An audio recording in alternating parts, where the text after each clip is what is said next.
Eu sou a Hélida Carneiro, gerente de projetos da CDM, e nós estamos aqui hoje para conversarmos um pouco sobre um produto técnico da CDM, que é o resgate histórico.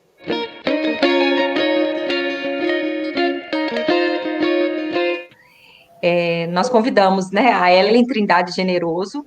Ela é supervisora de projetos na CDM e trabalha atualmente responde, né, atualmente para o programa Comunidade Viva, da Valorec, que acontece na região do Barreiro e em outras cidades do interior de Minas. Nós convidamos também a Adriana Alves, que é coordenadora de projetos da CDM, e hoje também trabalha no programa Comunidade Viva. E a gente não foi, para falar de resgate histórico, a gente não tinha condição de conversar desse assunto sem convidar o Delor da Costa, trabalhou com a gente há um tempo, hoje não trabalha mais na CDM, mas os laços de amizade, de afetividade continuaram, né? E eu acho que vão prosperar aí pelo resto de nossas vidas, né, Delor? O Delor, ele é coordenador de núcleo de projetos, né, dentro da política de prevenção à criminalidade do Estado de Minas Gerais. E hoje nós quatro vamos conduzir aí esse momento para que vocês possam conhecer esse nosso trabalho, mas a partir da voz dessas pessoas que contribuíram na produção desse material.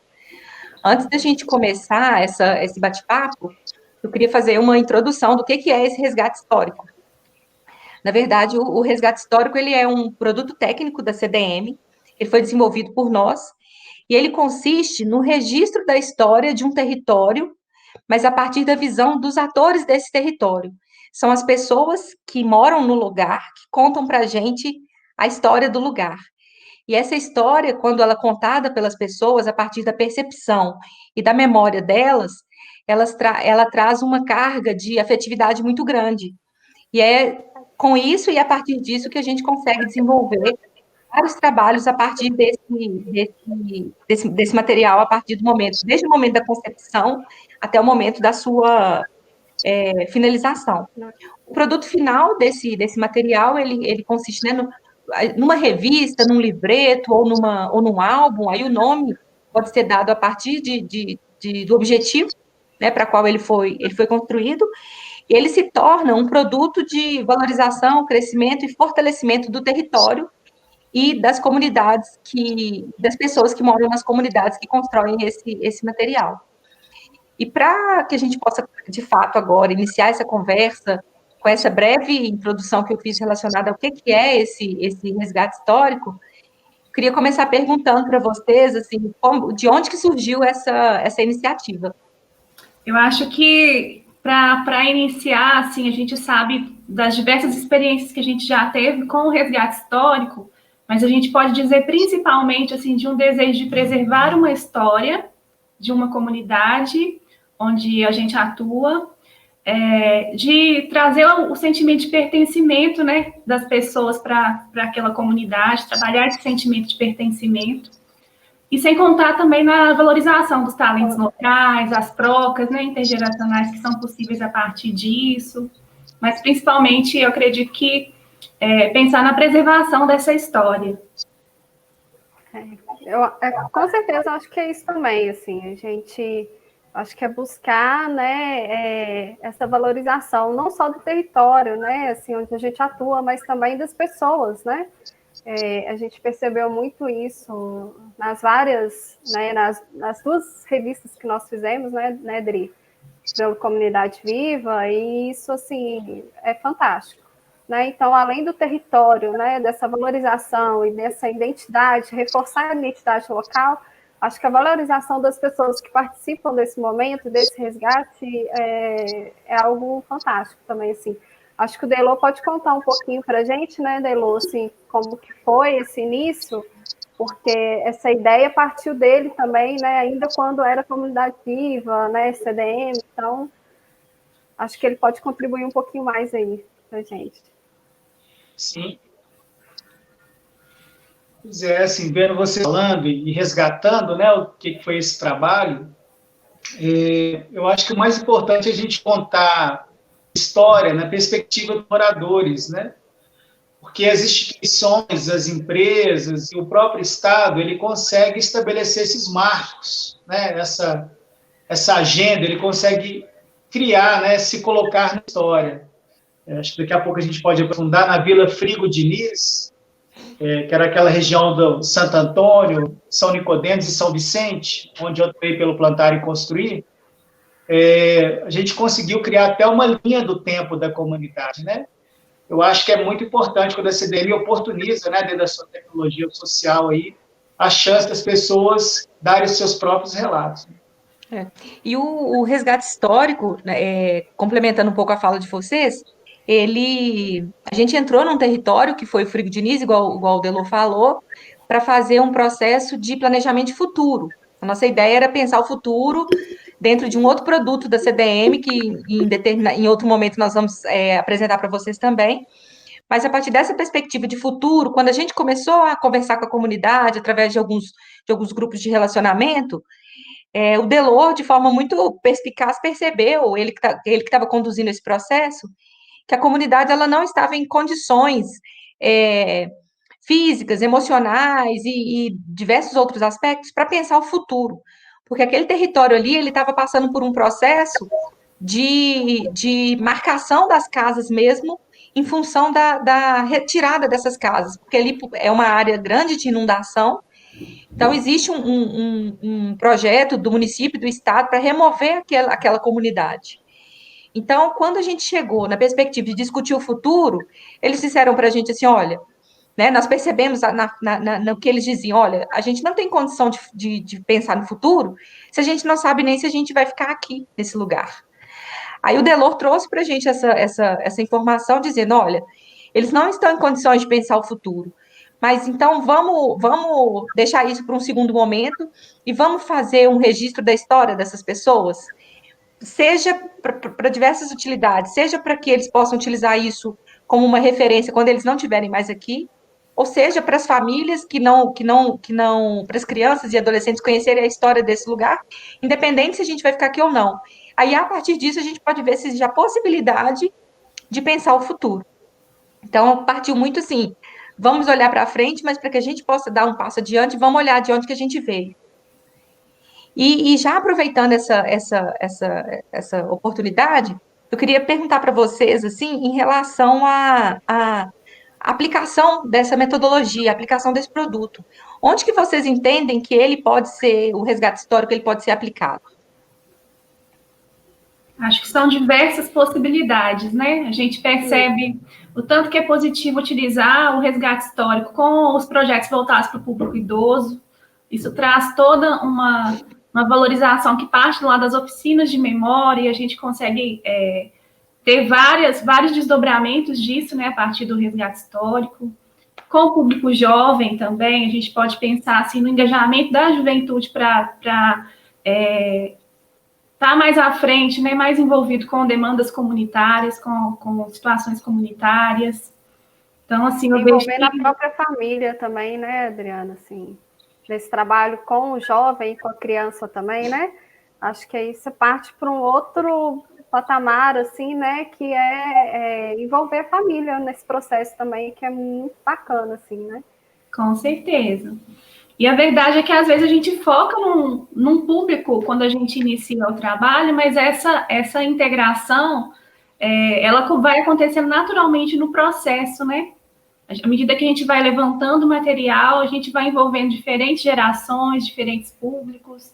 Por isso que eu acho que é um trabalho que é tão abrangente e aplicável a diversas realidades, né? Com os grupos, né, de relacionamento. Enquanto o Delor volta aí à ativa, eu vou contar um pouco, né? Lá na Frigo Diniz teve essa iniciativa, foi muito em função dessa dificuldade do território de planejar o futuro sem ter uma perspectiva de se manter naquele local. Aí, a partir de oficinas de história, de memórias e histórias, esse projeto ele foi elaborado, ele partiu, a iniciativa, o início das ações partiu de grupos de crianças e adolescentes. A gente tem uma oficina de judô que acontece nesse território, e paralelo à atividade física, acontece também a formação humana.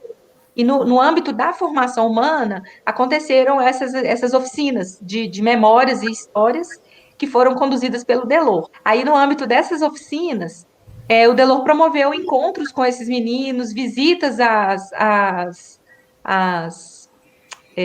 comunidade, os meninos lá, essa comunidade especificamente tem muitos becos, né, muitas vielas, e a partir de uma visita, né, guiada mesmo, guiada pelos meninos, na verdade, o Delors estava muito mais acompanhando esses meninos do que guiando esse grupo, foram encontrando com os moradores irem contando a história do território, e a partir disso, além do envolvimento da criança e do adolescente, passou-se a ter o envolvimento de outras pessoas, que foi aí que foram identificados os personagens, que são os moradores mais antigos do território e que narraram para a gente essa história de uma forma muito, muito bonita, muito rica. E assim, o tanto que a gente descobre nesse percurso, quando a gente está nesse trabalho com o resgate histórico, a gente descobre iniciativas muito interessantes, assim, dos próprios moradores da comunidade, que talvez não tenham tido, assim, o merecido destaque ainda, a visibilidade, né? Iniciativas de diversas áreas, educacionais, sociais. A gente se deparou com muitos artistas, Você quer falar esportivas e culturais, né, Dri? Isso. E, assim, muita gente que, às vezes, a própria comunidade conhecia pouco sobre o trabalho, pessoas, às vezes, mais conhecidas fora do que lá dentro da própria comunidade, né? Então, isso traz uma valorização, assim, para esse patrimônio mesmo. E sem contar, assim, aqueles grupos que talvez não existam mais, assim, não estejam mais se reunindo, se encontrando, né? Como é o caso, por exemplo, lá que a gente conheceu dos times de futebol, quando a gente fez lá o trabalho de resgate histórico no bairro das Indústrias, e a gente promover esse encontro novamente, né, dessas pessoas que compartilharam desse momento importante da história, assim, da comunidade. Em Sete Lagoas, nesse processo, a gente identificou lá um rapper famosíssimo, chama Vulgo Zero, e ele é morador lá de uma das comunidades que a gente atua, lá em Sete Lagoas, que chama Cidade de Deus, e na comunidade as pessoas não conheciam ele, como Vulgo Zero, que é o rapper, porque ele tem, se eu não me engano, ele tem outra profissão, eu não sei se ele é pintor, ou se ele é eletricista, alguma coisa nessa área. Então, na comunidade ele é conhecido assim, mas a casa dele tem um estúdio, assim, ele tem CDs lançados, ele faz show, ele já participa de festivais nacionais e internacionais, e a gente descobriu em função desse resgate, dessa história do território. E no dia que a gente lançou, o show foi dele. E ele, inclusive, tinha, lá em Sete Lagoas, ele tinha uma música específica para o bairro, sabe? Que ele tinha criado, mas as pessoas do bairro não conheciam. Olha só que isso aconteceu também com a gente, né? Assim, na verdade, a gente fez 2 produtos, né? São 2 territórios diferentes, 2 bairros, mas 2 bairros próximos, né? Que é o bairro Novo das Indústrias e o bairro das Indústrias. E foi surpreendente, assim, as descobertas que a gente teve, né, Adri? Então, por exemplo, eu que fui responsável por entrevistar, né, esses personagens, então, assim, conhecer a história deles foi fantástica. Então, assim, eu descobri, né, acho que muita gente também no bairro não sabia que, né, existia, por exemplo, um casal que Dona Diva e seu Raimundo, assim, que foram super importantes para o bairro na época, assim, seu Raimundo, falecido na época também, quando eu fui entrevistar a Dona Diva, ele já havia falecido, mas ele era dentista, né? Então ele atendia de graça, né? Na época, os moradores, e eles eram super ativos. Dona Diva foi professora também nas escolas, né?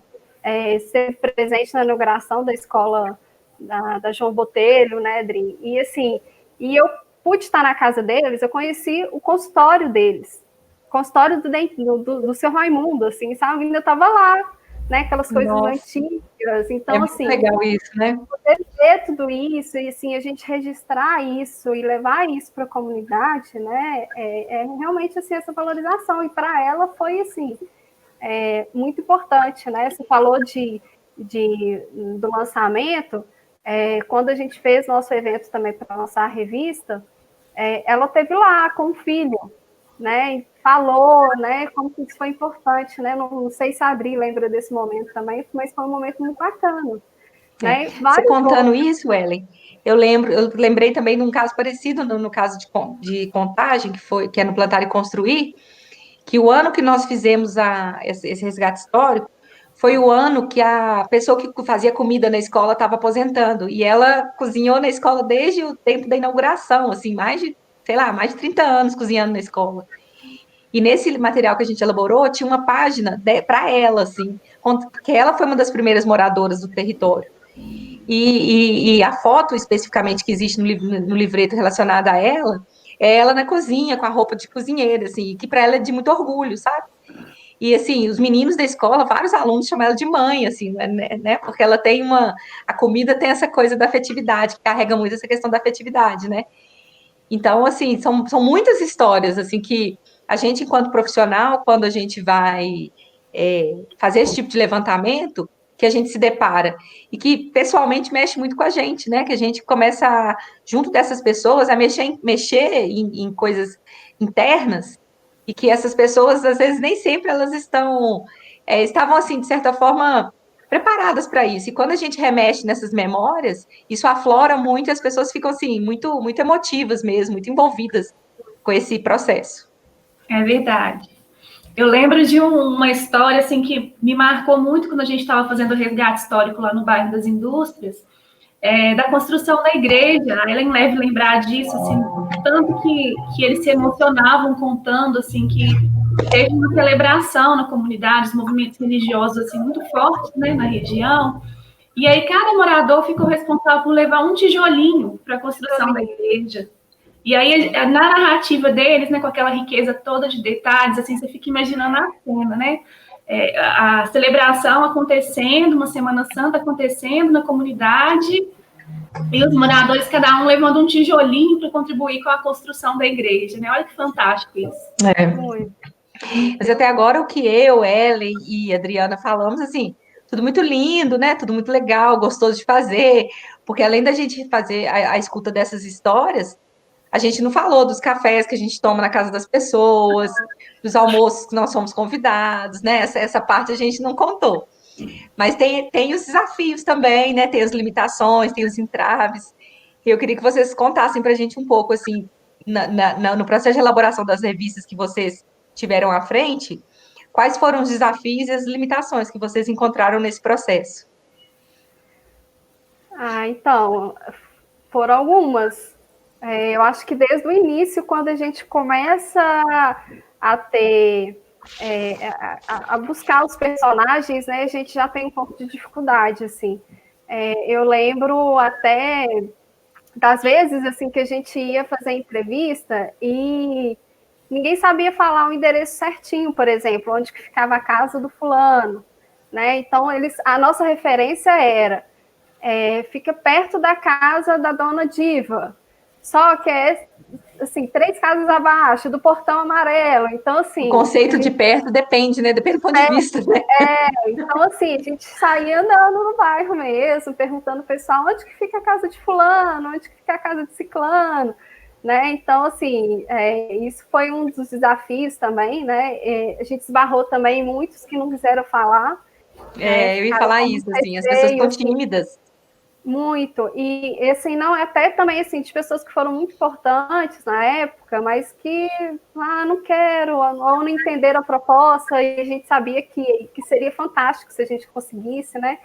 Então, assim, foram vários desafios, assim, até para conseguir, por exemplo, o uso de imagem, né? Que é uma coisa muito importante para a gente na construção desse material, né? Então, assim, às vezes a gente está lá conversando, mas tem que gravar, né? Porque a gente usa também, né, o gravador, fica com receio, com medo de gravar alguma coisa. Então, isso foi uns desafios também, assim, que eu encontrei. Lá em Sete Lagoas, assim, como esse projeto especificamente do resgate histórico nós fizemos com um grupo de idosos, não é nenhuma limitação, mas que foi um desafio para a gente, é porque eu acho que em qualquer grupo, né, quando a gente lida com pessoas em grupo, tem aqueles que querem tomar frente do processo.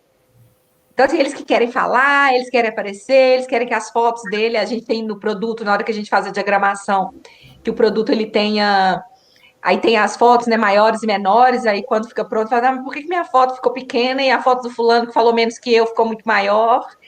Então, na verdade, são os desafios da gente muito. saber conduzir isso com o grupo, porque é grupo de relacionamento, que esse trabalho não é o único trabalho que a gente faz com esse grupo, e quando a gente lida com pessoas, e principalmente no caso pessoas idosas, a gente tem que tomar um cuidado muito grande, porque isso a gente pode acontecer que com esse processo rompa o laço que a gente tem com eles, né? Porque eles podem ficar magoados, achando que a gente deu preferência para um em detrimento do outro, assim.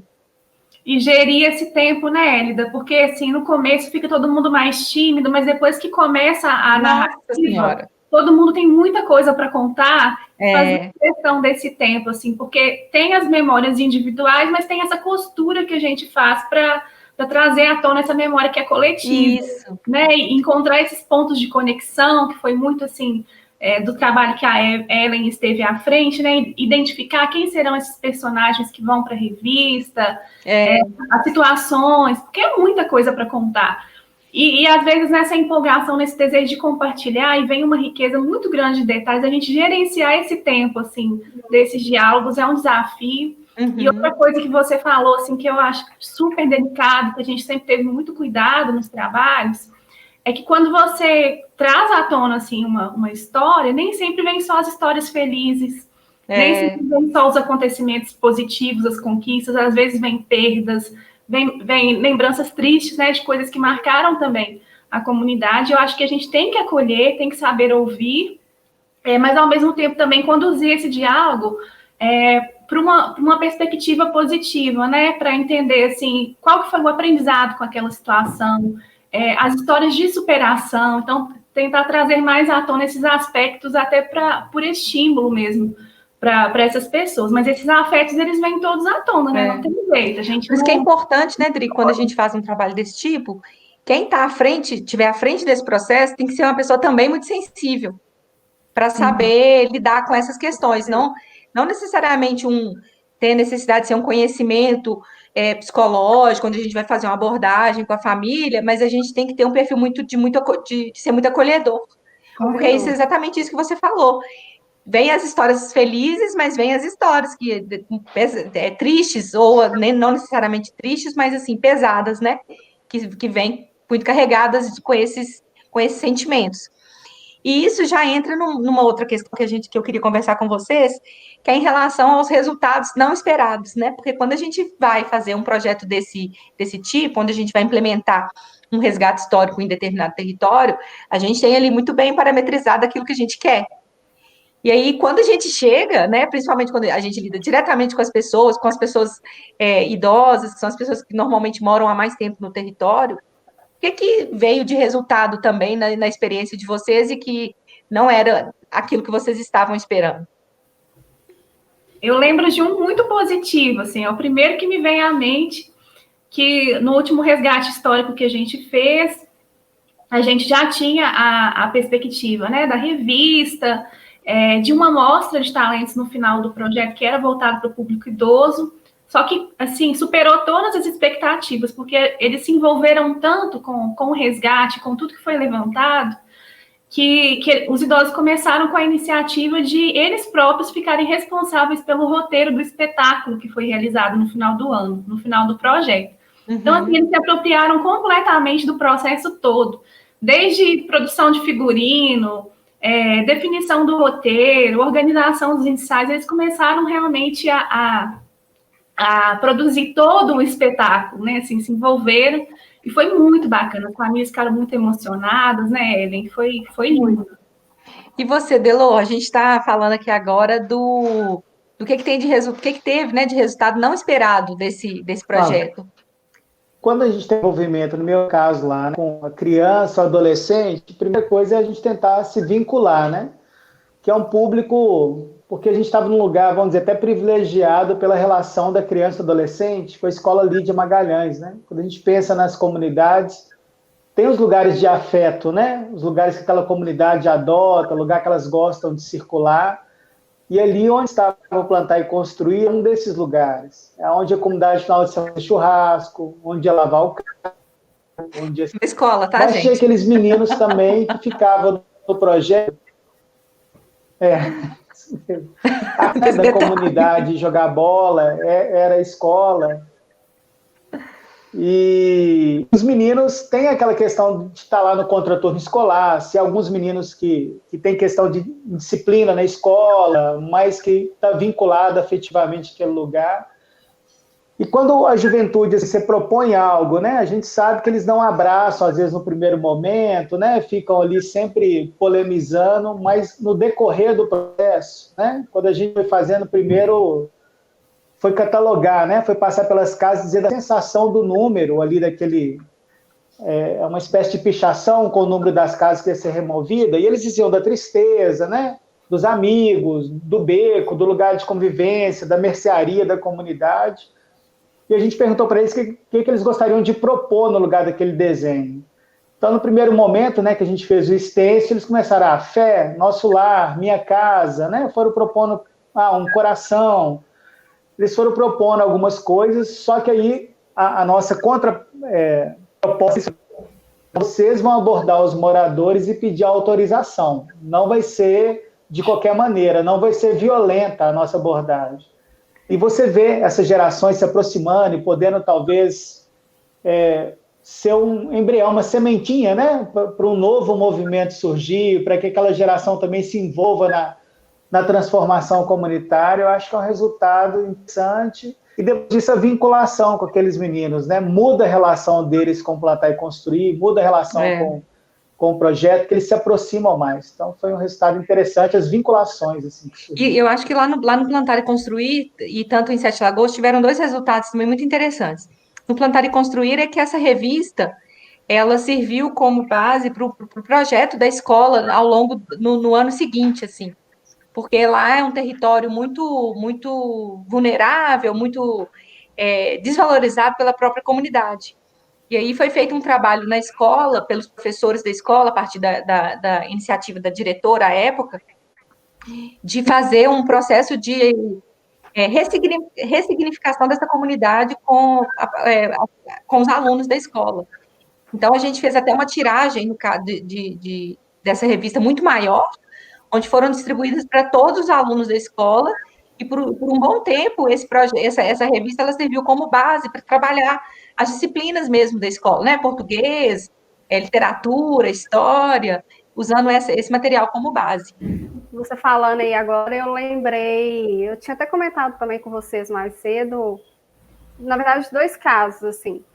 Um é seu Racilan, né? A Adri, ela vai poder me ajudar também nisso, assim. Ele tem um super sorriso, né? Não, muito, assim.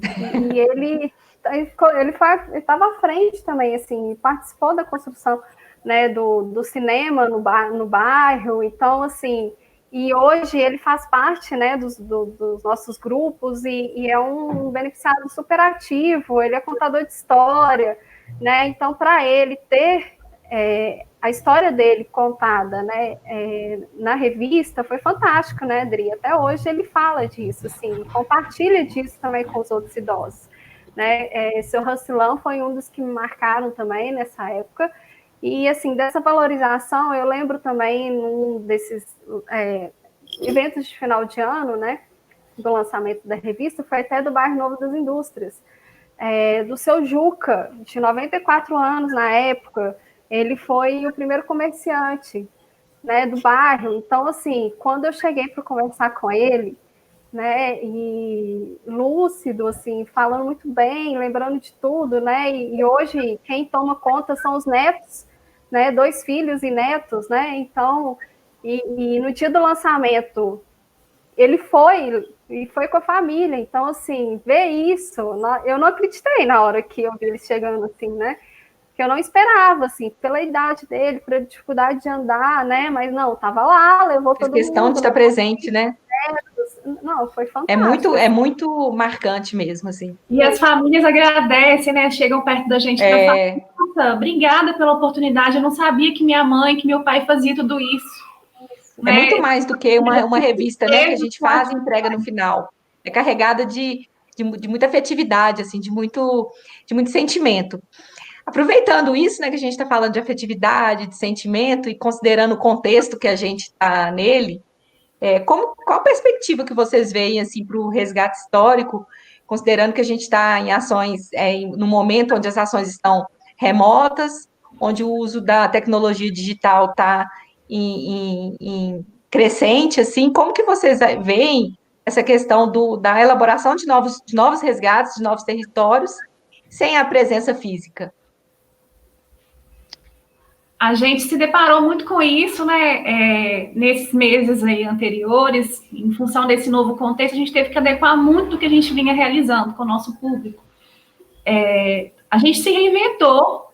Hoje eu vejo que é totalmente possível, assim, a gente continuar nessa interação, nesse relacionamento, seja com as crianças, os adolescentes, com os idosos, através de outras ferramentas. Lógico que nada substitui, né, o contato presencial, o olho no olho, mas, assim, tem sido muito positivo. A qualidade do diálogo que a gente tem estabelecido com ambos os públicos, assim, não deixa a desejar. A interação deles com tudo que a gente tem proposto. Então, eu vejo que o resgate histórico, ele é possível, sim, de ser realizado, mesmo que à distância, e que a gente pode usar as nossas tecnologias a nosso favor, né? A gente consegue disseminar muito mais o material que é produzido pelas redes sociais, a gente alcança pessoas que, às vezes, né, Ellen, a gente tinha dificuldade no contato presencial de falar com todo mundo que era indicado para entrevistar, por exemplo, porque às vezes algumas pessoas já não estão mais lá na comunidade, a tecnologia ela facilita esse acesso também, e a gente tem conseguido se reunir com os grupos de relacionamento, com os idosos, os grupos de convivência, com os adolescentes, mesmo nesse novo contexto. O Comunidade Viva está até agora, se eu estiver falando errado, vocês meninas aí me corrijam. O resgate histórico, eu acho que ele pode ser elaborado também através de cartas, né? Eu acho que os idosos, esse processo, ele pode ser elaborado através da narrativa, ser escrita, né? Através de cartas que as pessoas podem escreverem, ou através de gravações de áudio, né? Eles podem ir narrando essas histórias e a partir disso a gente pode elaborar os produtos. Assim, eu acho que isso que a Adri falou é fundamental, assim, de usar a tecnologia a nosso favor, né? Eu acho que qualquer forma de manter essa história viva, eu acho que favorece, né? Então, assim, eu fiz muitas entrevistas por telefone, assim, não deixou de ser, né, uma entrevista, a qualidade dela não deixou de ser a mesma de uma presencial, por exemplo, né? Uhum. Mas foi muito rico, a gente pode continuar fazendo dessa forma, né? Ou pelo WhatsApp, né? Hoje em dia, a Adri tá aí com os grupos também, ela fala muito bem disso, então, assim, eu acho que o importante é manter viva a história, independente de qual formato seja, sabe? A forma. Criatividade a gente tem, né, Ellen? A gente vai adaptando, se reinventando, a gente está fazendo isso agora, é possível fazer. Também penso assim. Delor, a gente já vai encerrar, mas eu queria antes saber se você tem alguma coisa para contribuir. Teve aí essa dificuldadezinha aí em relação à tecnologia, né? Mas queria saber se você tem alguma coisa para dizer para a gente antes que a gente faça esse encerramento desse nosso primeiro encontro. Não, eu acho que o que é interessante pensar é que cada público, cada vez que você vai resgatar uma história, você, como a gente falou, a partir de uma história, né, que daqueles públicos viveram. Então, assim, se a gente vai resgatar a história a partir da terceira idade, a partir das pessoas mais velhas, elas vão ter uma história para contar, né? Elas têm um percurso para contar até aquele momento. Então, ela vai vir com as sensações, né? Com aquilo que ela entende que desenvolveu, que evoluiu, que melhorou a comunidade, ou que ela acha que se perdeu com o tempo. Quando você aborda, talvez, um jovem, um adulto que sai para trabalhar de manhã, vai para a faculdade, ou estuda e volta à noite, ele tem uma outra leitura da comunidade, né? Às vezes se torna uma comunidade dormitório para jovens casais, que aluga uma kitnet, um lugar e está transitório. E essa criança, o adolescente, né, ou o idoso, que permanece, às vezes, mais tempo na comunidade, que estuda na própria comunidade, ele vai ter, talvez, um outro tipo de afeto ali também. Tem uma pergunta aqui que chegou aqui para mim, que é para o financiador, né? Como que, quando os nossos financiadores, né, para onde nós desenvolvemos esses produtos, para os territórios onde eles estão, como que eles viram esse material? Chegou aí nos 45 do segundo tempo, acho que a gente pode aproveitar a oportunidade para responder. Eu acho que foi muito positivo, assim, contribuiu muito para a aproximação, né, nessa relação. As empresas estão no território, trouxe assim, uma carga positiva para essa relação. Saber que um projeto que está sendo financiado por a empresa que está presente ali no território teve esse olhar e esse cuidado, né, com a comunidade, de valorizar, de reconhecer essas pessoas, as iniciativas, a história, a cultura. Então, acho que é um ganho muito grande assim, para a relação empresa-comunidade. Uhum. Lá em Sete Lagoas foi bem isso também, assim, foi uma forma de aproximação da empresa em relação à comunidade, porque a comunidade ela se sentiu valorizada mesmo. E lá em Sete Lagoas, quando a gente foi fazer o lançamento desse projeto, o financiador sempre está presente, né, a pessoa que representa a empresa está sempre presente. Foi um momento assim, acho que o pessoal da Comunidade Viva estava, né? O pessoal, nós levamos, né, o grupo de Belo Horizonte para lá para compartilhar a história, essas histórias, esse momento. E foi um momento de celebração, assim, foi uma festa maravilhosa, todo mundo dançando. A, a, a pessoa que representa a empresa, no caso era a Érica, dançando com as pessoas, assim, muito felizes, muito satisfeitas mesmo com esse resultado. E é um resultado, como eu disse, que não tem um fim em si mesmo, porque ele tem diversos usos para diversas formas, e ele é só um pontapé inicial que a gente dá no território, mas independente de estar no início de uma intervenção no território, ele pode vir a qualquer momento, ele não precisa de ser um produto a ser elaborado quando a gente vai iniciar uma atuação em determinado território. Eu acho que a gente já pode encerrar, essa conversa foi só para dar um gostinho em todo mundo que está aí assistindo, para poder conhecer mais esse trabalho. Eu agradeço muito a Ellen, agradeço muito a Adri por estar compartilhando essas experiências delas. O Delor, uma pessoa muito especial para mim, especificamente, ele é um grande amigo, uma pessoa muito importante. Muito agradecer o Delor, acho que eu estou falando aqui enquanto CDM mesmo, agradecer o Delor, porque foi muito a partir de uma percepção dele que esse trabalho foi iniciado na CDM. Como eu estava dizendo, a pessoa que está à frente desse processo, ela precisa de ser uma pessoa também muito sensível, para perceber aquilo que a comunidade quer nos dizer. E nem sempre o que a comunidade quer nos dizer, ela diz com a fala, né? A gente tem que ter outros meios de perceber aquilo que a comunidade quer dizer e aquilo que precisa ser dito em relação às histórias do território. Eu agradeço muito vocês duas, agradeço ao Delor, agradeço todo mundo que está aí assistindo a gente, assistindo esse momento. Esse é o primeiro de muitos. Sugestões, críticas, anotem aí, deixa aí registrado que outras conferências igual essa, nós temos muitas ainda para fazer. São muitos projetos, são muitos trabalhos, e todo mundo vai poder contribuir, vai chegar o momento de todo mundo poder contar isso para a gente também. Um beijo para vocês, estão morrendo de saudade. Até mais. Até. Tchau.